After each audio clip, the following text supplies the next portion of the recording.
Villains are evil.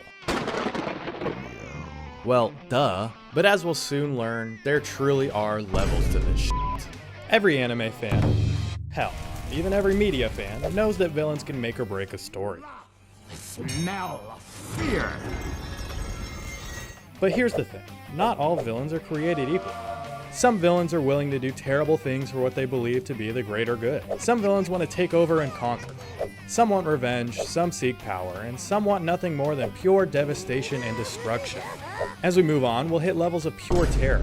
Some of the most vile characters in the whole anime world that you won't want to miss out on. But before we climb that mountain, let's start with a little hill, alright?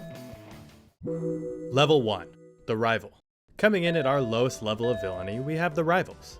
While yes, these characters stand in the way of our protagonists, calling them evil almost feels wrong. Think of someone like Paul from Pokemon or Bakugo from My Hero Academia. While yes, these characters can be jerks, their moral values, for the most part, Paul, I'll never forgive you for abandoning Charmander, align with that of our protagonists. Their goals just happen to clash, leading to intense competition-filled rivalries that fuel these head-to-heads. The defining traits of this tier come from personal conflicts, not malicious ones. Think of Vegeta as another example. While yes, when first introduced, Vegeta would be much higher on this list, but when he settled into his role as Goku's rival, his motivations shift towards surpassing him. He is arrogant, he's prideful, and willing to step up to those who interfere with his goals, but he no longer is aiming to blow up the Earth. In fact, he becomes a defender of the Earth. He becomes a family man. He becomes the type of person he once sought to destroy. Yet that intense rivalry with Goku, the protagonist, will always be there, making this tier perfect for the likes of Vegeta and all the aforementioned characters.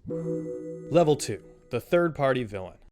In our next tier of evil, we get to anti-hero slash third-party villains. This tier of character operates on their own agendas. They have their own set of goals, separate from whatever our main characters are after. Think Hisoka from Hunter x Hunter, for example. While definitely not a good guy, he's often an obstacle for our heroes. That being said, he's not a villain, as he helps out the main cast multiple times. What drives him to do all these things? Well, it's because each time it helps Hisoka get closer to his own goals. Hisoka is a morally gray character. He's willing to do anything, evil or just, as long as it gets him closer to said goal.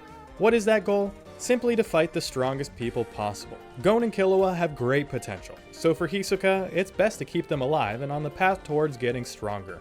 So if that means he needs to act like an NPC in a Pokemon game and not let them pass before getting their next gym badge, he'll do so. On the flip side, things get between him and his goals. Let's say it's fighting and beating Chrollo. Best believe blood will be shed. Hisoka is far from a hero, yet he's not really a villain. Honestly, Hisoka is just Hisoka, and Hisoka is gonna do what he wants. Funnily enough, as if I'm not obsessed with him enough based on the amount of times I cover him here on this channel, Vegeta during the Namek Saga is another great example. Vegeta's #1 goal here is immortality from the Dragon Balls, the same as Frieza's. While Frieza wants this to ensure he can be the ruler of the universe for eternity, Vegeta wants to get revenge for his fallen race and stop Frieza's goals from ever happening. Well, his goals basically align with the Z Fighters, right? I mean, Gohan, Krillin, and Bulma want to collect the balls to revive Piccolo.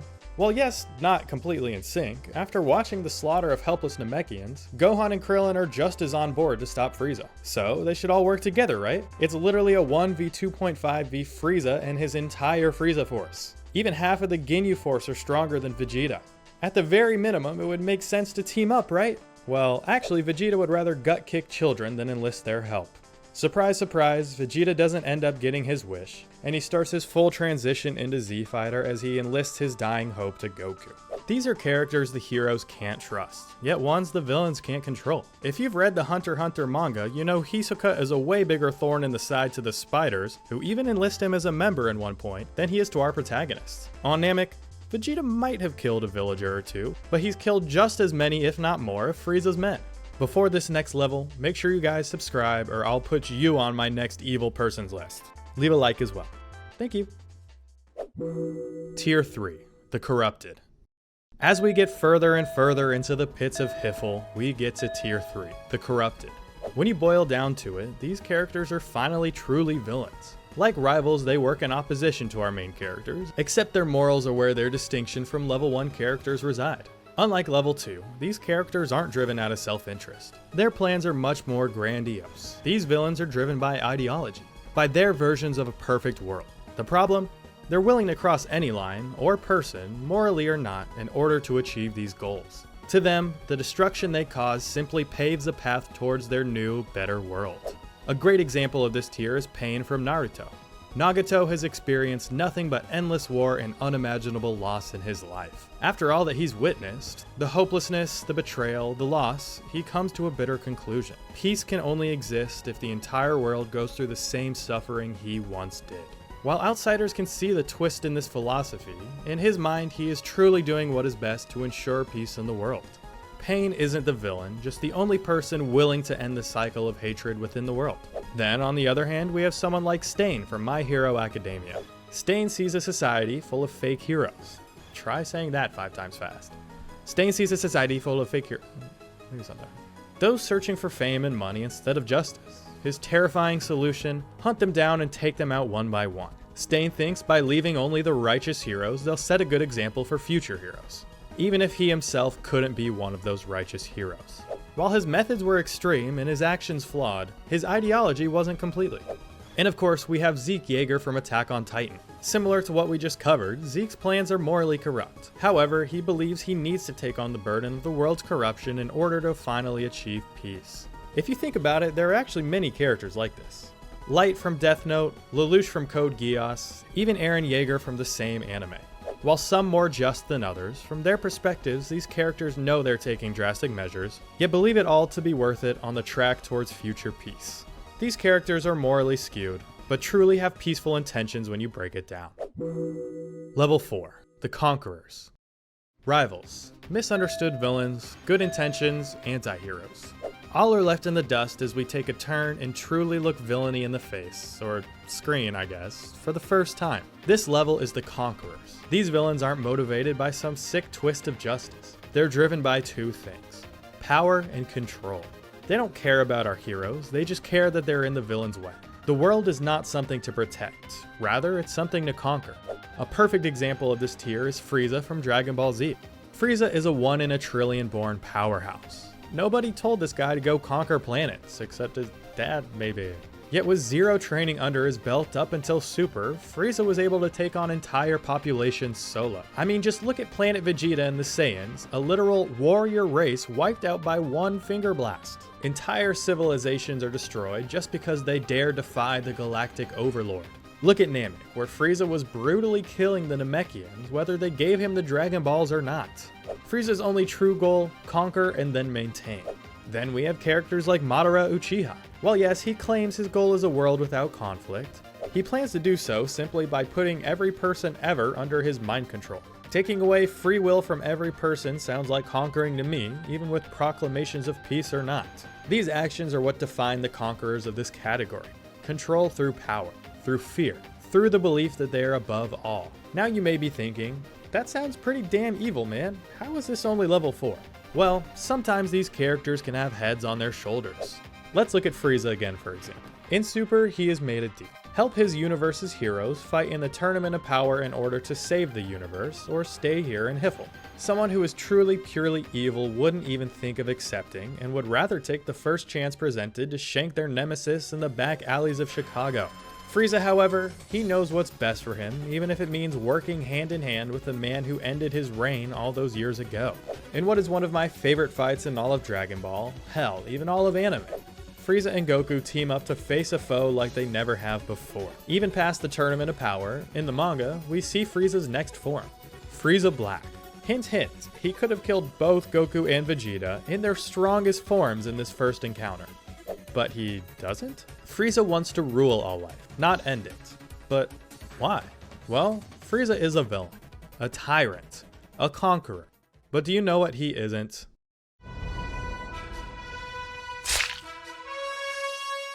Things truly start to get dark as we go deeper. At level 5, we have monsters. These villains are truly evil. They don't need thrones. They don't need control. People are so beneath them in their eyes that even reign over them would be a waste of time. They don't need grand plans. To them, human life is simply meaningless. Our first example is Muzan from Demon Slayer. Muzan's entire existence revolves around himself. He creates demons out of misguided or even innocent people, manipulates them for his own will, and kills anyone who becomes inconvenient. Despite having existed for centuries, this guy has yet to have a single empathetic emotion towards any person. To Muzan, people are resources, not individuals.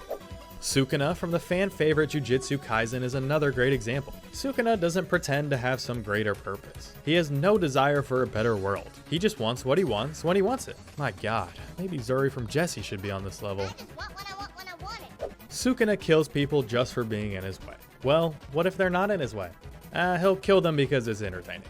Mahito is another great example. Mahito is fascinated by the human soul, but because of that, he uses humans as experiments. He manipulates people, tortures them, and even disfigures their bodies. All because why? Well, he wants to see what would happen. What's terrifying about Mahito, though, is that he truly sees nothing wrong in what he does. He was just born with the mindset of true evil. This is what separates conquerors from monsters. Conquerors see people as subjects, yet monsters see people as objects. There is no reasoning with the characters on this level. They might not care to destroy the world, yet they would care even less if it were to burn down around them. Level 6. Pure Evil. And moving past, we are getting real evil right now. I hope you're shivering. As the name implies, this level is for characters who are pure evil. These villains are no longer defined by indifference or detachment towards life. They are defined by intentional cruelty. Monsters might harm someone because they simply don't care or understand. Level 6 villains, however, do understand. They know what pain and suffering is, yet choose to inflict it on others. This isn't a simple case of lack of empathy, it's an outright rejection. They kill because it's satisfying, because it's enjoyable. An example is Doflamingo from One Piece. He doesn't just want power. He genuinely enjoys manipulating, breaking down, and destroying people. He'll exploit people's biggest weaknesses and revel in the destruction of their lives. Unlike the previous levels, Doflamingo and all the other characters on this level actively pursue that internal and external destruction of their targets. John Liebert from Monster, not to be confused with level 5, is another great example of this type of psychological villain. Another infamous example is Shao Tucker from Full Metal Alchemist. Skip to this timestamp if you haven't seen the anime and don't want a minor spoiler. Shao Tucker is a state alchemist just as Ed is. He's famous for creating the first talking chimera. However, since he hasn't been able to produce any more meaningful research in a long time, his state alchemist certification is at risk of being revoked. In what audiences see as a drastic move, Tucker uses his young daughter Nina and family dog to create another chimera. You might think, wow, that's insane, but one admittedly awful action gets him this high on the list? Over the likes of Sukuna and Frieza? Well, that isn't the full story. Remember the world's first talking chimera that earned him his state alchemist title in the first place? Well, he made it out of his wife. Shao Tucker is truly evil at heart. He doesn't just kill randomly, or without care. He tortures. On top of that, it's those closest to him. He drags his own wife and daughter, and even pet, through a situation worse and more painful than death, all for his title. This more than earns him his spot at level 6. Level 7. Evil Incarnate. As we truly reach the depths of hell. Oh, what's this? It's Kid Buu. And what's he doing? Oh, just killing the same people he killed in the living world. Hey, how did this guy get down here? Okay, I'm ahead of myself here. Level 7 is Evil Incarnate, literal living embodiments of the word. We are far beyond your typical anime villain. These characters don't want power. They aren't trying to prove a point. They aren't even necessarily interested in being cruel. There's something much worse. Evil in physical form. Let's go back to Kid Buu from Dragon Ball Z. He has no desire to rule the universe like Frieza. No desire for any form or version of a perfect world. Hell, he doesn't even have room in his mind for normal communication.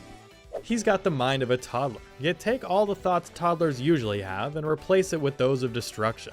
Oh, and make them one of the strongest beings in the universe. That is Kid Buu. He destroys simply because that's what he does. There's no rhyme or reason to it. I mean, he kills all of humanity with his signature move, Human Extinction Attack. This guy is so desperate to catch a damn fade that he breaks the borders of the living and dead realms just to beat up the people he already killed. If that isn't pure evil, I couldn't tell you what is. Like, give them a break, man. Another example is Ryo Atsuka from Devilman Crybaby. This guy takes evil in a different direction. Unlike Kid Buu, every action Ryo takes is calculated. Despite this intelligence level, he leads humanity towards its extinction. He manipulates at massive scale, pushes humanity towards chaos, and ultimately brings about an apocalyptic end. What makes Ryo so disturbing, however, is the personal element behind it. He's not a mindless force of destruction. He is cold and calculated. He knows the ramifications behind every move he makes, yet still chooses to go down that path.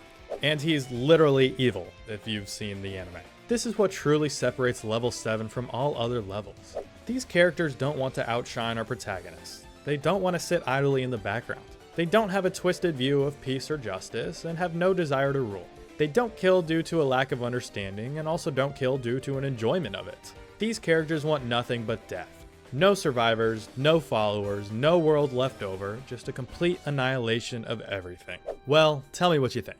Do you agree, or would you change anyone's place on this tier? Do you think Paul deserves level 7 for abandoning his poor Charmander, or is that the least it deserved for being weak? Let me and others know in the comments down below. And hey, if you're on mobile, you can now hype my videos. Swipe left in the comments to do so. As I said earlier, subscribe and turn on notifications so you don't miss an upload. Leave a like to let YouTube know you enjoyed this video. Thank you guys for watching.